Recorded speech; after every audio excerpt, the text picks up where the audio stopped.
with both hands. I gotta feel the kick inside. Oh, fire!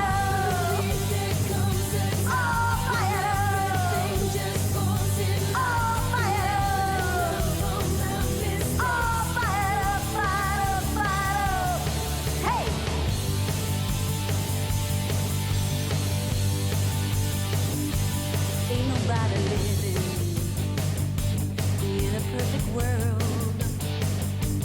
Everybody's out there crying to be heard, but I got a new fire burning my heart, lighting up the darkness and moving like a meteorite. Oh, fire! Oh, fire!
Ready to go, Jim?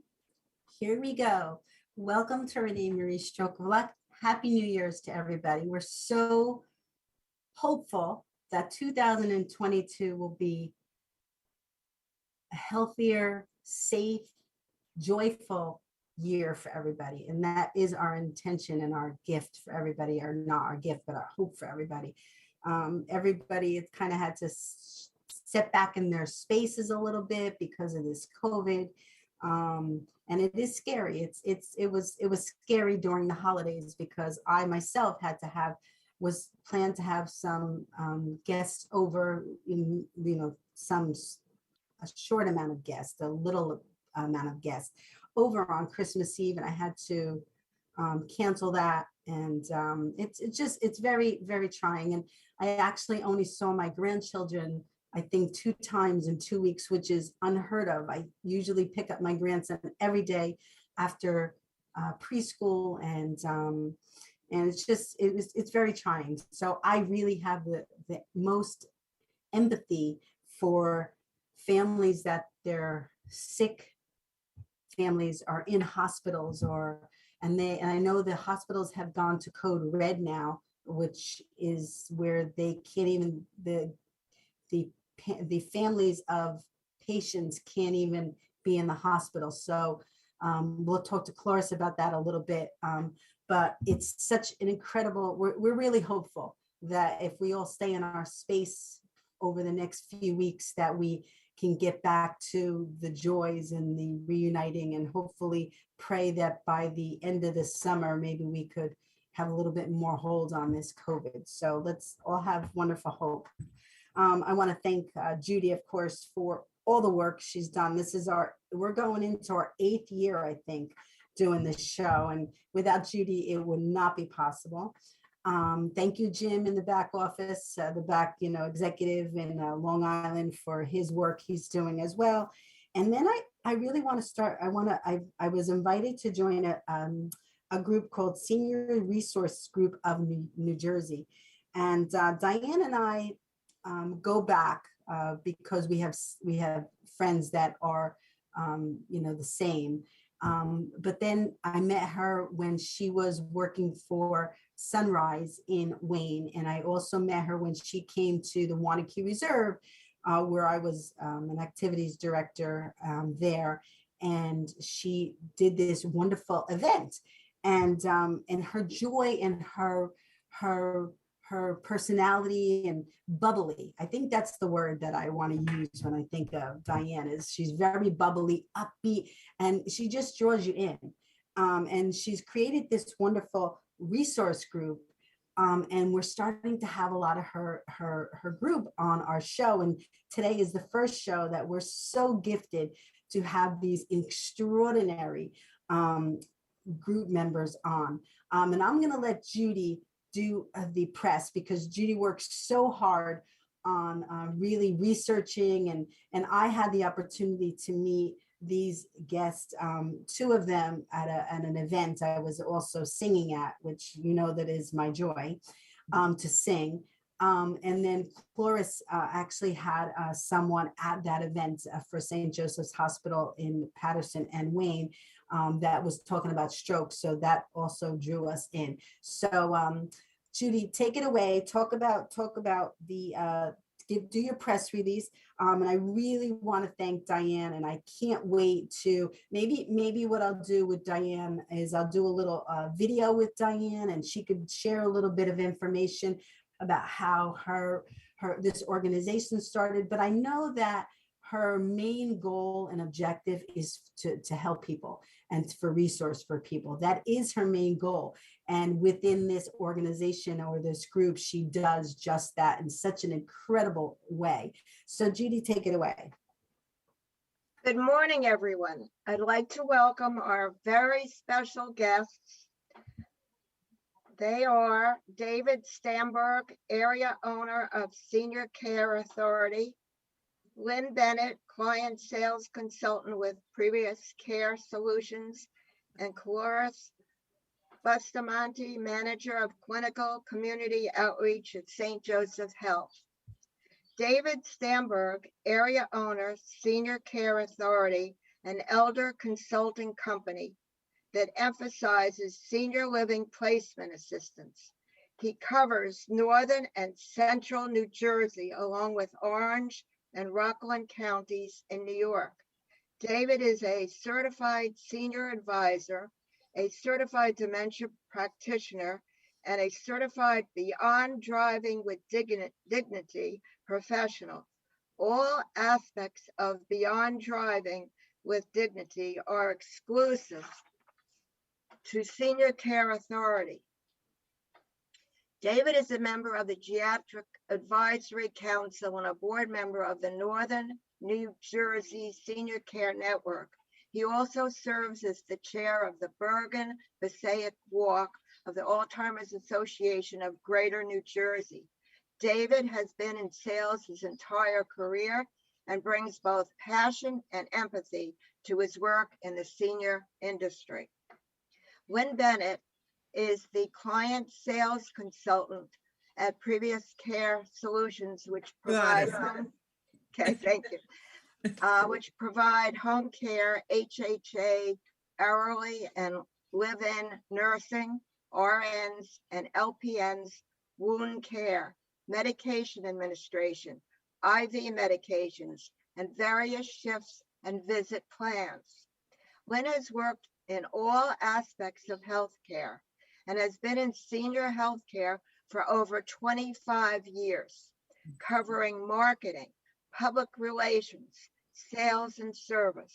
She has experience with assisted living, subacute facilities, home care, ambulance, transportation, and has made volunteering a major part of her life.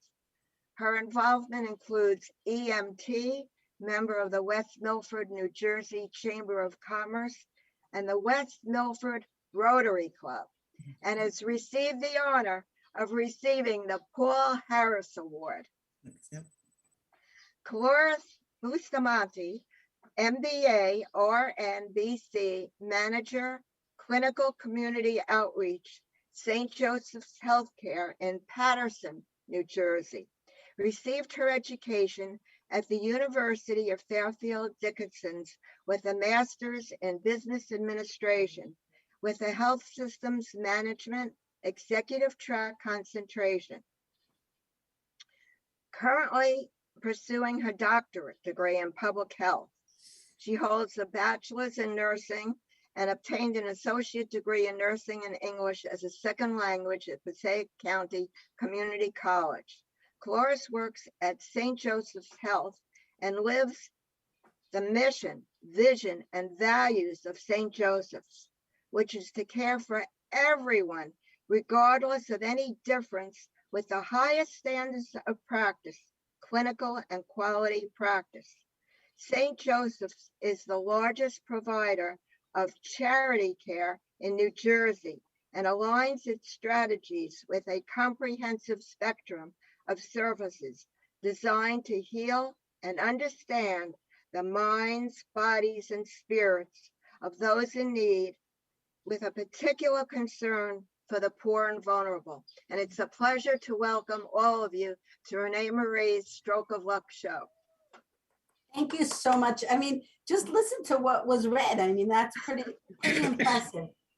Pretty impressive stuff. So thank you all for joining us today. We're really honored to have the opportunity to chat with you and to just, I always say, start the conversation, because our conversations never end, you know.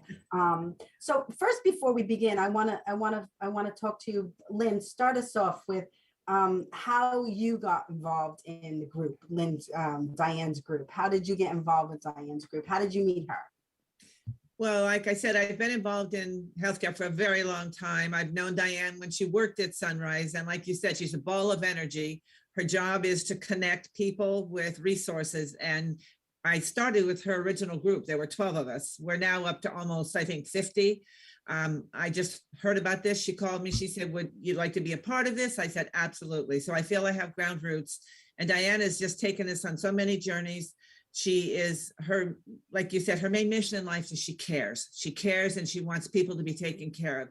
And that's pretty much my whole venue in life, obviously, with volunteering and all the things. I too am on the New Jersey Senior Care Network, another group I was part of. We bring education to the folks in the community, the professional folks. Alzheimer's, worked with them, but she's involved in all these just integrally. And I wanted to be a part of her group because I just knew it was going to be a great organization that would bring people together. Wow. Well, David, what about you? How did you meet Diane? How did you get involved with the group? Well, my story is a little different from Lynn's in that I got into the senior industry literally a year ago, and it's become my second calling. I love it. I work 9 days a week, 40 hours a day, and I love every moment of it. But people like Diane have made the transition for me have made it easy, because she was so warm, so welcoming, most importantly, so helpful and encouraging, and just led me down the right path. When I first started, someone said, you have to meet Diane, you have to meet Diane. And it's been a great friendship for just about 12 months now. Wow, that's incredible. Cloris, how did you meet Diane? How did you get involved with the group? Okay, so then as a clinical outreach, I attend the YMCA in Wayne, and that's how I met her. But since I started working 2 years ago as a clinical community outreach, I realized that there is a need. We need to put together the resources. So when you say, like when you make a phone call and you have to wait 30 minutes, it should not happen like that. So that's how I met her. And then she invited me, she sent me an email and she said, "Would you like to join our group?" And for me, like, I work in this quaternary hospital. So I had to go to my VP and everything. And it went through because I told them we need to put together our resources. So that way we let people know what do we have. And that's how I met her. And I'm so happy that we are belong to her group now, because now we know that we can do together, we can do more. Yeah, yeah. The more people you have, the more help you could be. Because I'm understanding exactly what you do within that group. And now if somebody comes to me, because I talk to a lot of people, not only in my entertainment career, this hosting career, my foundation career, because I have a lot of careers, but also I work for a management company, right? So in that management company, there are so many networks for the people coming to ask. I mean, even private people ask. Now we can't, as a management company, we can't recommend, but we could also have networking groups like resource groups, the way that Diane did up in Wanakee Reserve. So it's so incredible that we're having this conversation. It's so incredible. So Lynne, tell us a little bit about how you got into this career. I mean, I know David had mentioned that this is his second passion or second purpose in life. We'll get to that in 1 second. But how did you start? How did you get into this career? What drew you to this type of career? Well, I've always been affiliated with some type of medical career. I grew up and was raised in California. So out there, I worked in hospitals, in emergency rooms and ICUs. I'm not a nurse, I'm a tech, but I was able to learn an awful lot. And when we moved to New Jersey, my ex-husband and I started an advertising agency. And I saw the wealth of information that could be distributed in certain ways. And I went to work for a local hospital here, Pascack Valley, in their public relations department, and began to see again how I could disseminate information more effectively. So I married the two, the marketing and the medical, and I went to work for a local brand new facility that was in Park Ridge and started doing the marketing for the campus, and began to love the connection between helping seniors find the right place at the right time. It's so, I mean, my dad was such a wise individual, very, very, very wise. And I'll never forget, I used to own a cafe in Hawthorne on the main strip. And we used to have an apartment building next to us. And we had many seniors living in that apartment building. And he used to, out of his gracious heart, help them to carry their stuff home, their purchases home. You know, we had a little grocery store, but we had a deli. And so he would walk them home. And he said one time he asked this 85-year-old woman he was walking home, how does it feel to be 85? How does it feel? And she said that, my mind feels like I'm 20, but my body, feels the age. And it's so important to value not only because David and I were talking about this, and we were all talking about this prior in the Zoom green room, that age really doesn't play a factor in it. It is your health. And your mindset and where you are in your life. People, that's one of the biggest things that I try to teach people with my experience of my stroke. I had my stroke at 26 years old. It can change your life in one split second. Not only a stroke, but somebody can get into a car accident. You can have a stroke. You can have cancer. I mean, Jim in Long Island, he has a spinal injury. He's dealing with devastating effects of that. So it doesn't matter your age. That's the point. It's that you need to be kind to everyone every single moment. David, I'm going to go to Cloris for 1 second because I don't want to put her last all the time. Tell us how you got into this career path and why it was so important for you. Okay, so then I'm a first generation immigrant. I came to the United States, and when you immigrate, you have to work to eat and pay your, shelter. And I realized that I didn't have time to take care of my health. And even though I knew that I had to eat healthy, and even I knew I had to exercise, there was no opportunity for me because everything has cost of time, cost of money. If I did not work, so it was like that. So I work at the bedside, taking care of patients in a community, a small community hospital in Passaic. Then I went to long-term. Then I worked as visiting nurse. Then I was a nursing instructor for bilingual nurses. So in my life, I've been through all of this, and I realized that I worked at St. Joseph's for 8 years as a clinical education specialist, training nurses. And then I realized, I said, you know what?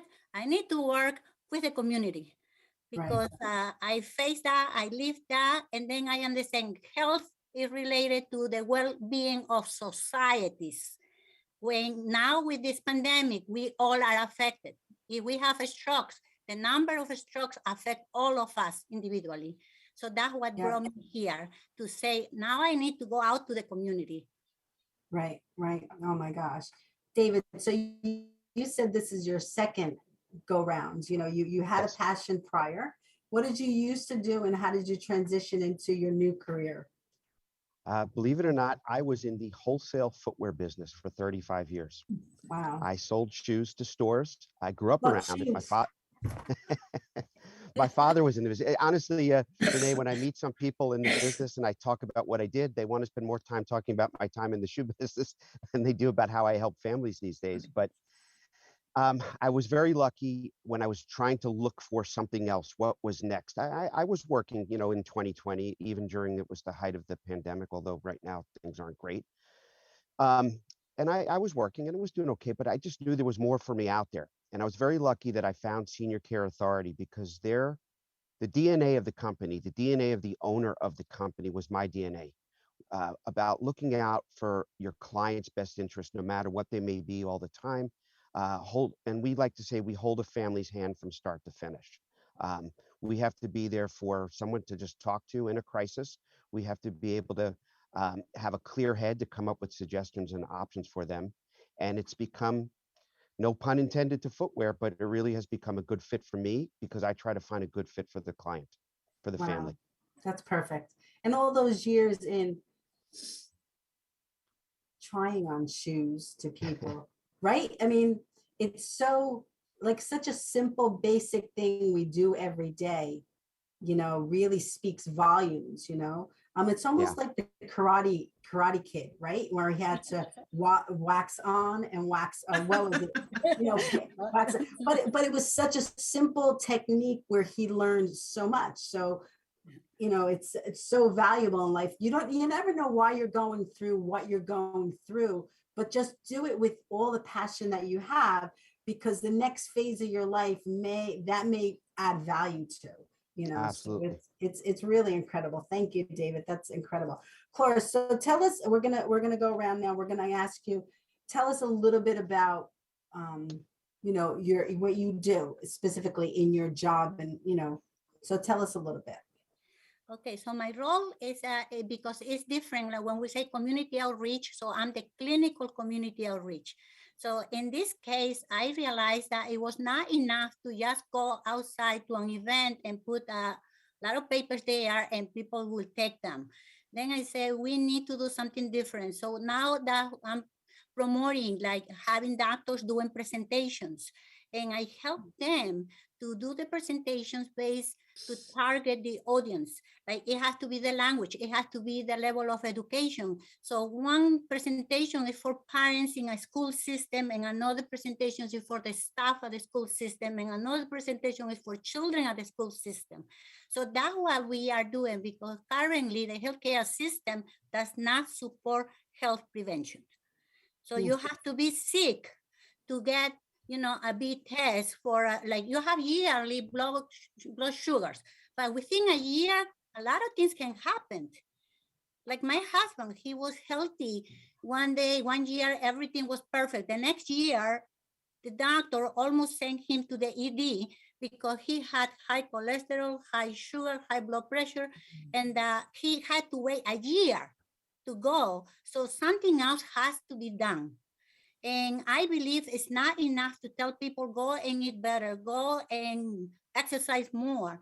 We have to understand what are the needs of the communities. What is it that you need? What is your barrier that prevents you from eating healthier, from exercise, and from going to your doctor? Because even if we have insurance, I have insurance. I pay also for my insurance. Sometimes when you need a specialist, you don't like an endocrinologist. You have to wait 2 months, 3 months. Yep. So I Right. believe Yeah. that my role is I'm trying now to bring the resources that we have in the hospital outside to the communities. And I'm working with doctors. And right now, like yesterday, we did a presentation to the Paterson Board of Education for parents regarding the COVID, the latest, the Omicron, and the questions and concerns that we have out there. Right. So that's what I do. I'm trying to bring that now, all that knowledge, to share that with our communities. Wow. Wow. Huge. That's incredible because, you're trying to play, you want to be before people get sick. You want to prevent sick illness, and that's a whole different conversation, which you're more than welcome to come back with us, because one of our goals is to have people understand, and the insurance companies, to battle the insurance companies, not to battle them. I want to rephrase that, because I want to start, I'm in the conversation with the insurance companies to talk about that, because they don't know what each individual needs. The doctors know what each individual needs. So how could they determine what you need, what tests you need? I mean, it's so sad that doctors have to submit it to them for approval, where that's crazy. And I do know and understand that sometimes people take advantage of the fact, and that's a whole nother baby, where people, say they need tests and they don't need tests and all that kind of stuff. But it's a whole conversation. I actually I'm an advocate for that, and went with the American Stroke Association to Trenton and was battling that. And I actually went to Washington, D.C. with the American Stroke Association. So yeah, and that's a whole conversation that we need, because not only the doctors, but also the insurance companies, we have to change their concept in that. So that's pretty interesting. You're more than welcome to join us on a show. We're going to talk about that again. Lynne, tell us what your main role is, and how you make a difference. Well, our company is a little unique because we really make a personal connection and build a relationship to start, and we make sure that we give them the whole experience that they need.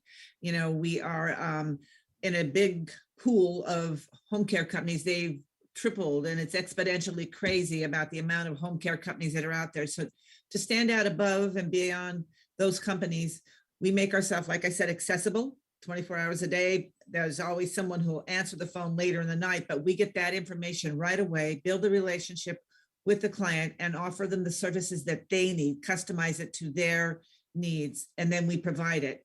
And I have had experience to work with other companies where sometimes we'd have to wait 2 days before they could find a caregiver. Well, if a 90-year-old man's coming home from the hospital, he doesn't need care in 2 days, he needs care now.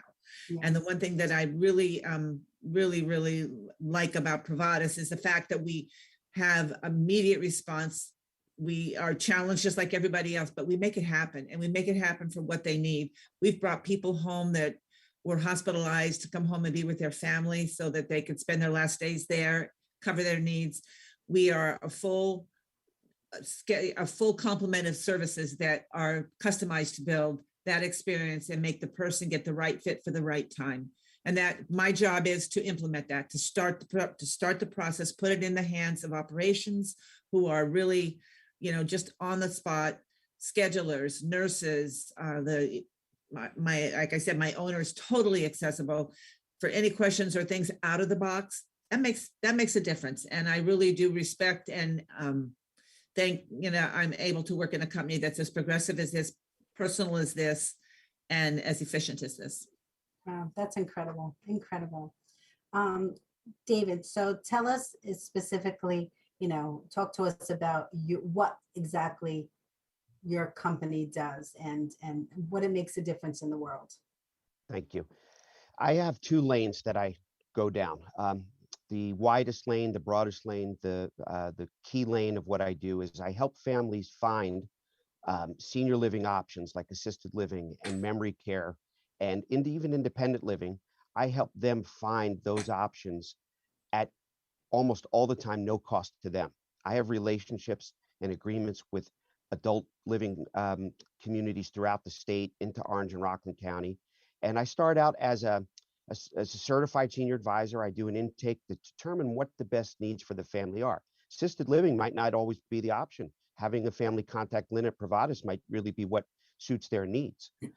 But at some point, I turn on a realtor switch and we figure out which are the best communities to go look at. It's a very, very broad field of what's out there. And my job is to help make it less stressful and less confusing for a family to figure out what's best for their loved ones. And again, I can't emphasize enough that most of the time, almost all the time, it is a free service.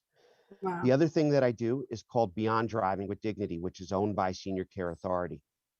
This is where I will sit with a senior and I will help them self-assess, decide for themselves if they should retire from driving, hence the word dignity.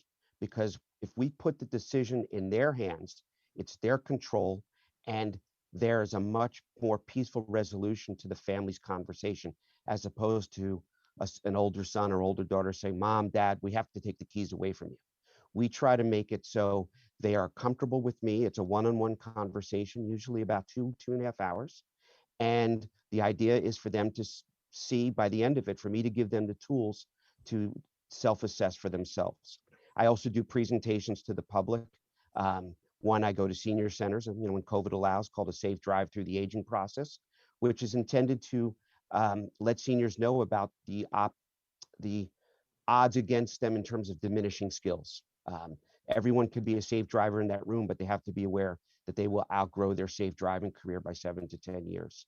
And then I also meet with the adult kids. A lot of times that can gets kicked down the road, and I hope to kind of wake them up to say, you know what, if you see Mom putting the keys in the microwave and she has no idea she did it, or Yeah. Dad has dents in the car and he has no idea why they got there, then give me a call. I can help. Wow, that's so true. That's so true. I Judy? just want to add something to that. It's a very short story.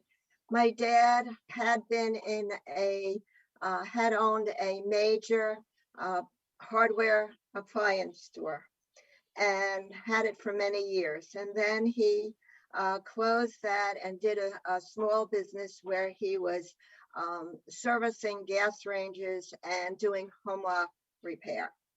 He was 93 and still working. His driving was very slow.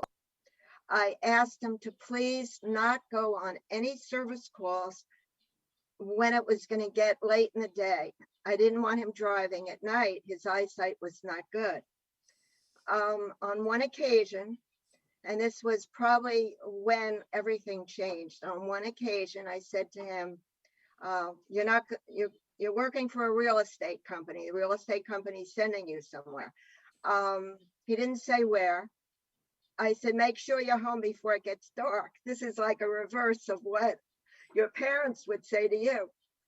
And it was getting later and later. I called his home. There was no answer.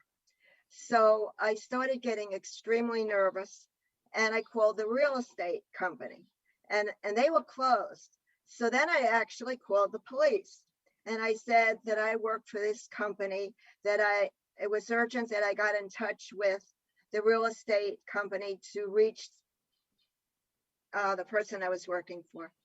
And they gave me the real estate number.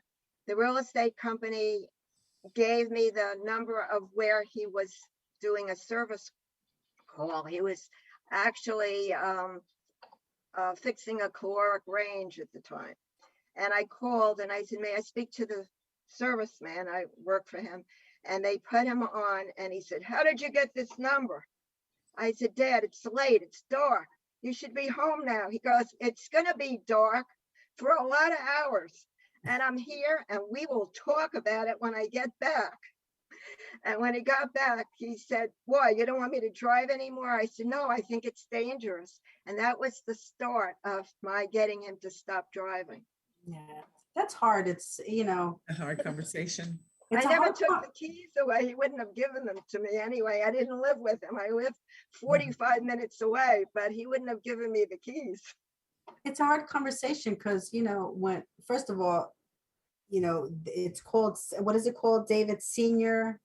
Beyond Driving with Dignity is the program. Yeah, okay. So No, in that's this a instance, great, it's no, I was gonna say that that's a great title because it could, at 26, when I had my stroke, if I had major physical disabilities, I wasn't gonna be able to drive, and I know that depending on the brain function that you have, maybe I could understand it, maybe I couldn't. But it's really hard to have a conversation, taking away something that we do Extreme so importance. naturally. It's like walking for most of us, Yes. right? And he never had any accidents. He was just driving extremely slow and it was dark and I knew he couldn't see well, but he was determined to keep working. And in David? 93, I thought that was enough. David, you wanted to say I was something? just gonna say that's where the word dignity comes into play because we frame it in terms of a retirement. Sometimes I'll just keep it simple. That's like an athlete retires, just like a surgeon retires. Because someone said to me, I've driven for 65, 70 years and I've never had an accident. And we said, then you've had a successful career and let's consider a retirement from driving. Putting it in those words, putting it into their hands is where the dignity comes from. And it makes it a lot easier for the family to have that conversation. Yeah, I mean, that's incredible that you're not telling them that they have to. It's almost like something, I know Lynn, I know when my aunt, I never forget it, she was sitting at her table and I had to be the one to go over with her and have a conversation with her about it's time. She was falling. She couldn't live by herself anymore. She was by herself. And I said to her, can I, and I'm so proud I did this, David, because this shares what you mentioned. I said, can I make the call? I asked her, can I make the call? And she gave me permission to make that call. And that just let things flow, that with Lucinda Corrado, Preakness Healthcare. So it was, an incredible thing. But it's hard. Talk to us about that, Lynn, about the hard conversations that people have to have, not only taking the drivers, but going into a long-term care or, to leave your home. David talks about leaving your car, but this is bigger where you're leaving your home. It's almost, you're never going to go back there. So talk to us about that a little bit. Well, I guess our main contacts become, obviously, we network with all the hospitals and care managers and people, and they kind of have laid the foundation, but we kind of have to rely on the children in this sandwich generation. Just as Judy was talking about, we become the parent and we become the advisor, just like you did. But the most important thing, like you said, is to preserve their dignity and allow them to be a part of it. You can't just say to somebody, you're going to leave your house now. I have a friend who did that and he just gave up. He just quit trying to live because he said, I don't want to go there. I don't want to be here.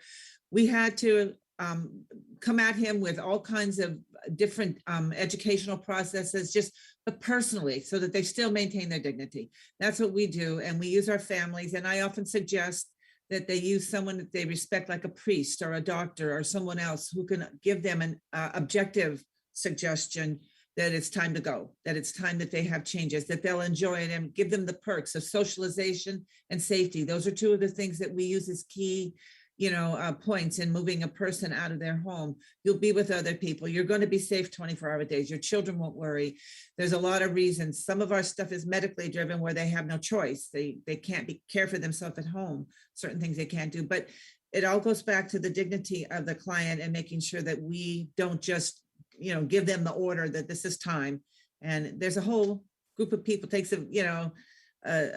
one person to make a village, and you all have to work at it and give that person the choice. And when they put in their choice and they become involved, it's not always as hard. It's not always easy, but it's not That's always true. as hard. That's true. In my dad's case, very shortly after that car discussion and everything, he had a massive stroke. Oh, I'm sorry. So if he had been driving, and I told him while he was in the nursing home that he was going to get better and he'd be able to go home. I knew he wouldn't, but I gave him the feeling that this was going to take a while and he was going to get better. And I did have him for another 3 years and 3 months. I just want to add, I have my dad, he also had a hemorrhagic stroke. That's the kind of And- stroke my dad had. And the problem was that his 5 senses, like not the 5 senses, 4 senses, like he was comprehending speech, everything the same. He didn't lose that. But physically, he had a flaccid type of a stroke where it's not rehabable. So he was very, he was 74 when he had the stroke. He was driving a motorcycle. Oh my And gosh. Oh then- my God. And he felt sick. So he arrived to his business, sat down, and he was unconscious. That when Wow. they took him to the hospital. He was in coma 2 weeks. They thought that he was going to die, but he survived. But it took him 4 years to realize, and like his mind, yes, was telling him that he can do it, but he Right. couldn't. It was not able. Like no matter how we told him, but we tried to give him like that sense of control. Like, okay, if you think that you can do that, do it. So then he learned to do this, leave your hand over Right. here with his legs. And we tried to help him to walk, but we knew that he will never walk again. Until- Cloris, I went through the same exact thing with my dad. And I remember one time, my dad said to me, he used to stand in front of a store and collect money for various fundraising that the Rotary did. And he wanted to do it. And he insisted that I call this lady up that was in charge of it this year and get him a spot. And it was impossible because I would have needed an ambulance to take him there. There's no way he could have stayed outside. I mean, the whole thing was beyond what he could do. But I had to go along with him and say, okay. And she said, oh, I didn't know that you wanted to do that. All the spots are taken. How about if we give it to you next year? Because he had done it every year of his life. Wow, that's incredible. Cloris, we were talking about something about a stroke. What were we talking about in the Zoom green room? Do you remember? Oh, yes. It is like we are certified for stroke, comprehensive certified, which means that we follow guidelines by the American Heart Association and the Stroke Association, where you have anyone that arrives to the ED, you're supposed to do a series of steps within a time frame that if we do the CAT scan within 45 minutes, and then if the person is able, because if they are an anticoagulant, certain condition, we cannot start this medication that will break down that blood clot. Yes. So Yes. so that means that seconds are, it saves brain cells. So Yeah. the problem is that we are stroke certified. So we have these surveyors that come every year to check our processes and how we take care of our patients. And then when they did they checked review the medical records, they realized that we had a lot of people from the Wayne area that were like family members were driving them. And they told us, you have to do something. You have to help the community to understand they have to call 911. And then that's when I started going to the in Wayne, like talk about it. And I said, it's seconds. And the longer it takes, the more cells in your brain die. The more they die, the more disability you have. So it's important that you have to go call the ambulance. And then they say, but the ambulance is not coming over here if I live 5 minutes away.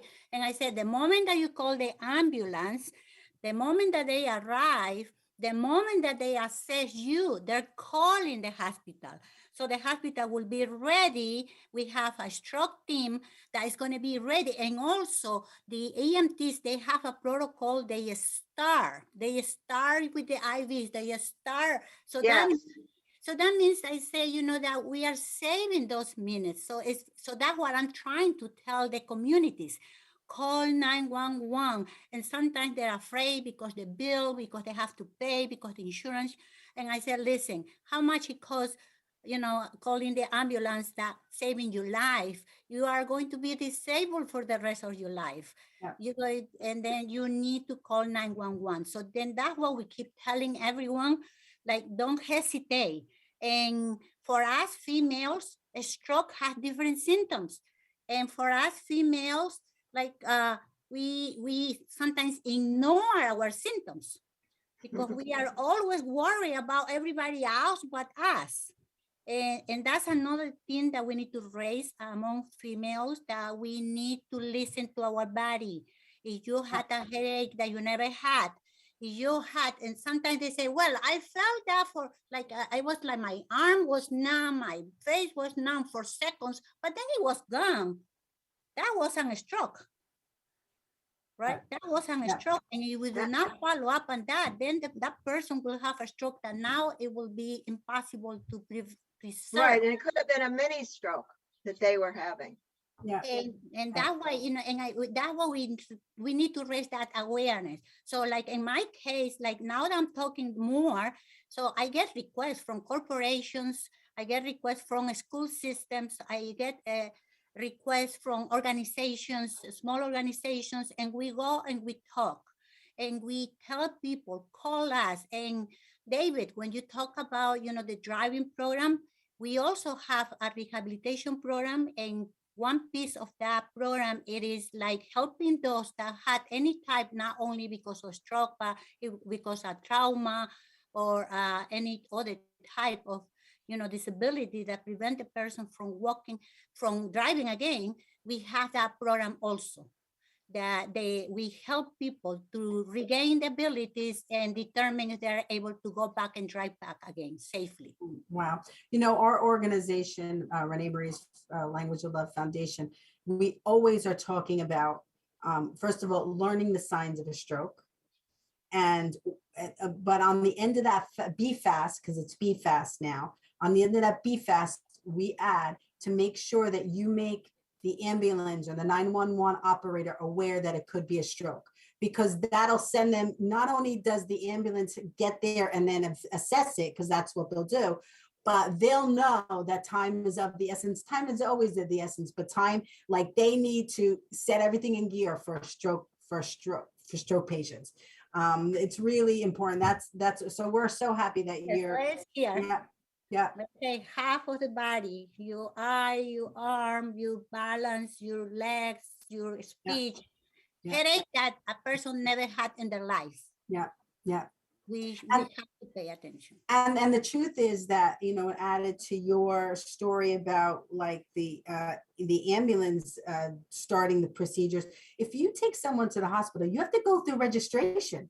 You have to. That's right. They're going to assess things there. If you go in by the ambulance, they're taking you in. Like they're taking you in. So there's a big difference in going by ambulance and going, walking in. It's a huge difference. We have to make sure people are aware of that. We're going to clip this and we're going to send this out to everybody.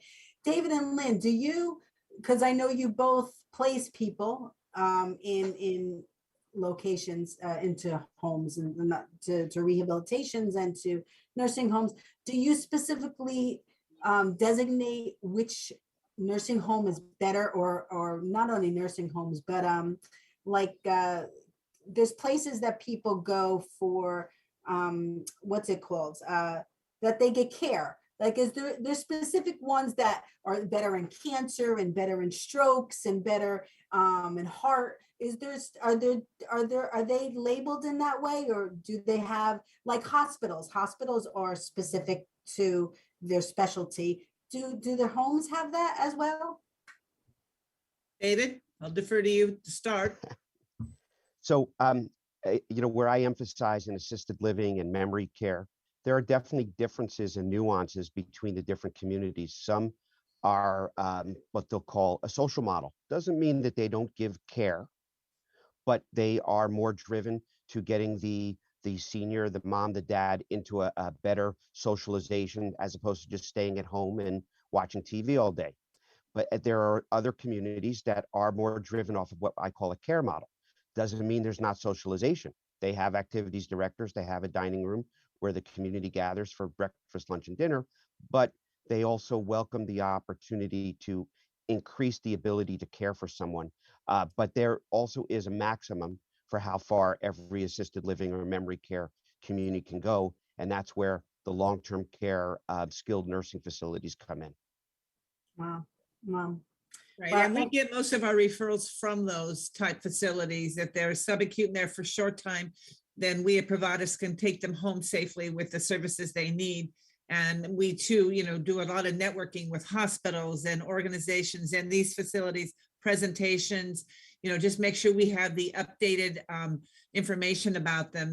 We don't recommend facilities as much as David does, but when we do see a time when we know that our home care, our nurses do this. We have the one difference about Privatus that I really failed to mention is that we have a very strong presence of nursing in our cases, and those nurses open the cases, but they follow the cases and they're there to manage the cases, and it's at no extra cost. A lot of companies will come in, assess, and then they only come once a month. We really can make that happen. It makes us that much better and stand that much higher above the fact that we have a very close relationship with our nurses on every single cases. Our nurses really do drive the case.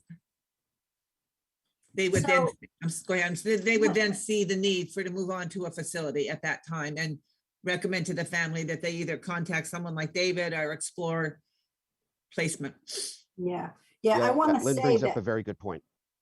Go ahead, David. I'm going to say, Jim brings a very good point for what we do. We get that call from the family, perhaps directly, or perhaps we get a call from a social worker. And our job is to first think what is best for the family. Correct. And then from there, it can go, my mom would never do well in a community. Okay, then let's talk to Privatus, because Privatus can make sure mom can be home safely. Or for whatever reason, we have to sell mom's house. Who knows what it could be? All right, let's find the right assisted living location for them. I was going to say that, you mentioned that people specifically most of them are interested in the activities for their parents. Was I correct in my mind thought about what you stated, David, that people? Well, yes, absolutely. And if I could tell you I'll try to keep the story very short, but I think it's a very important, relevant story for what moving into an assisted living community means for a senior. Someone's parents. They are not the communities that they saw when their parents and their grandparents were older 30, 40 years ago. We call them cruise ships on land. You get 3 meals a day, you get activities. There's also the security and the comfort level that you're going to get cared for. There's housekeeping. You name it, it comes with it, and there's less of a worry. I helped a family where their parent really didn't want to go anywhere. And we took the stance, just give it a try, because you can go in and be there for a month or 2 months. And after 30 days, you could leave. You might be signing a lease, but they all have a 30-day exit clause or ability to, with 30 days notice, to leave. I went in to check on this person after they were there about 2 months. They had already, because I knew after 3 days, they said, I'm picking my full-time room. That's how happy they were immediately. I went to check on them after 2 or 3 months, and they walked around like they owned the place. This is this person, this is that person. And I don't know if this is true or not, but I thought I heard the community tell me that they were now going to use her in an advertising campaign. That's how happy this person was getting from their home to a community, because it's just a simple socialization that was added to their lives at such a late stage. Yeah. My children's mother was put in a nursing home. I forget what it's called. It's not called nursing home. It's called Rehabilitation. Assisted living. Long-term care. Long-term care assisted living. Yes. So, but she was living at home, and she was such a lively person, but she was at home secluded. She couldn't do anything. Correct. So they moved her in. I forget how they did it, but she is like, you see her on Facebook and photos, like dancing and having a good time. And, and she wears costumes and that's really, really important. And the gift nowadays is that you can have like a camera in their room, so that you could have an ongoing relationship with them.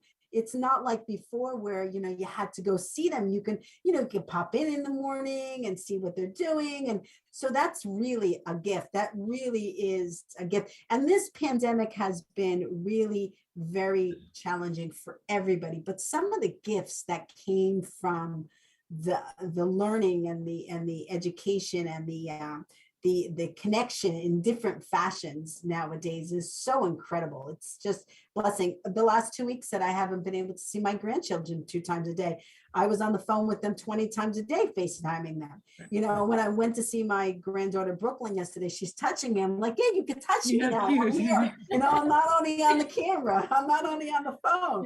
So it is a gift.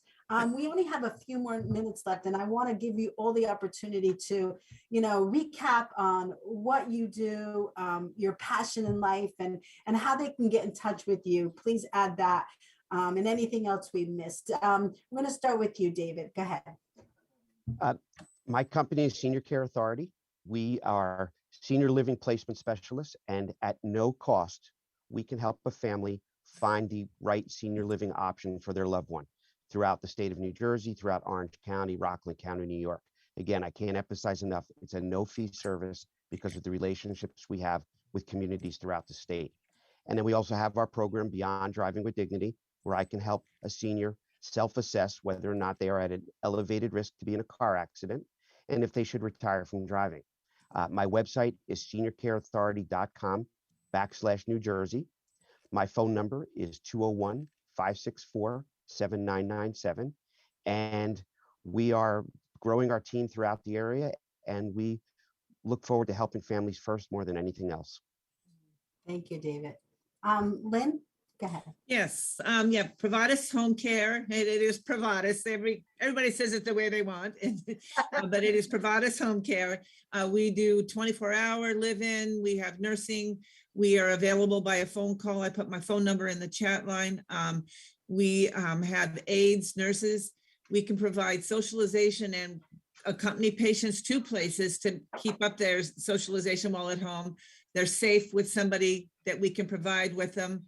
And most of all, we build those personal relationships and provide the service that they need at the time they need it with the professionalism that they can count on. Sorry about that.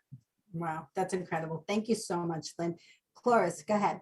Tell us a little bit. Okay, so then I work at St. Joseph's Health. So the website is stjosephshealth.org.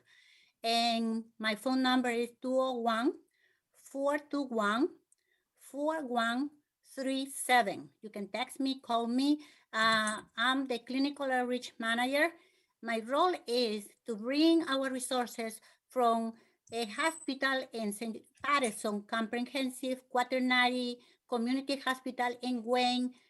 Both are stroke certified. We also have visiting nurses. In Torwa, we also have in Cedar Grove, St. Joseph's Rehab Center is a long-term and rehab center, and over 30 satellites throughout northern and southern west part of New Jersey. You can call me. So my role is, if you need to provide education to a corporation, organization in that area in Passaic County, I'll make sure that you get that education, and also at the same time, call me for the resources that we have. We have a lot of resources. We have not only like free screenings, but also we have free pap smears. We have prostates for those that don't have insurance. So we have a lot of resources. Just get in touch with me.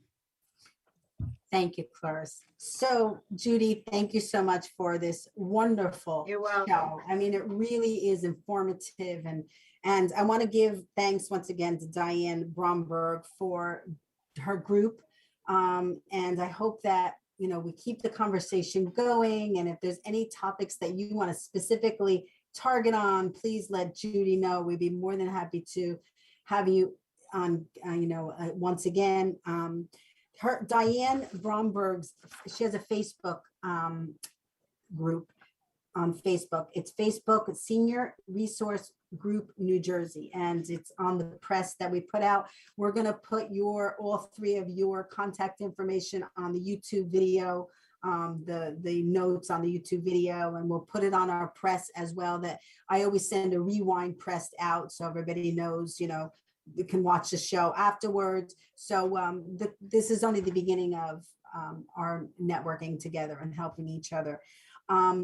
Thank you so much. We got to go. We're 2 minutes running over, and our other guests are in there, but we really want to thank Diane for the group and for asking our organization to join it. We're actually working on a talent show, which is pretty awesome. Yeah. So we look forward to that, and we look forward to a lot of stuff. And I really want to thank everybody for joining us today. And for anybody that's watching it as a rewind or whatever, we're here to help you. If you need anything at all, we're here. I don't claim to be a doctor at all. I don't know anything as far as medical, but I do know that I have the resources to help you to network. And that's what everybody does on this group. And that's what everybody does in the world. And that's what Judy does. Judy is the best at networking, communicating, and getting people information. So I couldn't do it without Judy. So we always Thank you so much. You're welcome, Judy. We always blow our kisses on 3. Jim, thank you so much. We're gonna roll out as soon as we blow our kisses. And then if you want to stay on the screen until Jim gives the go ahead, okay, that you can get off. So on 3, thank you so much, everybody. Have a blessed day. Hope for 2022. I know it's gonna, I pray it's gonna get better. It is gonna get better. Thank you for having us. Thank you. Oh, you're welcome. Well, Jim, not yet. On 3, 1, 2, 3. Bye, everybody. Have a blessed day. God bless you all.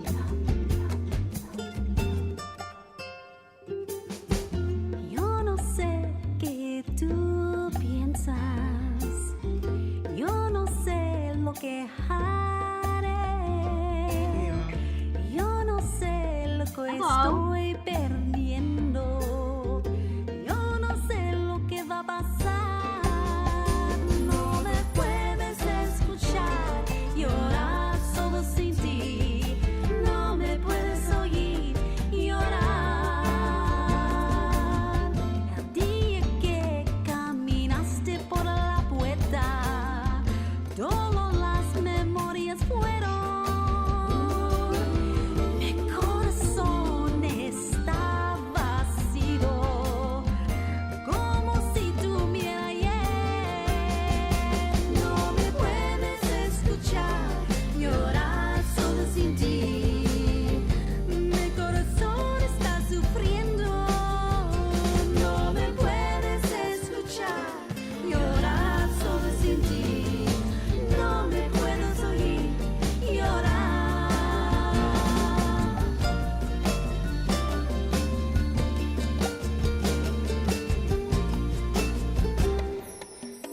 Usted está en mi sueño toda la noche. Por favor, no peleemos. Y es tan difícil para mí y para ti. Yo, ¿qué puedo hacer? No me puedes escuchar llorar solo sin ti. Mi corazón está sufriendo. No me puedes escuchar llorar solo sin ti. No me puedes oír llorar. No me puedes escuchar llorar solo sin ti. Mi corazón está sufriendo. No me puedes escuchar llorar solo sin ti. No me puedes oír, no me puedes escuchar.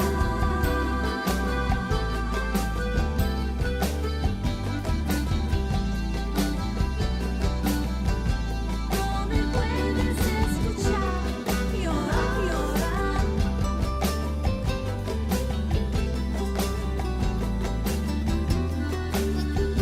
No me puedes escuchar llorar.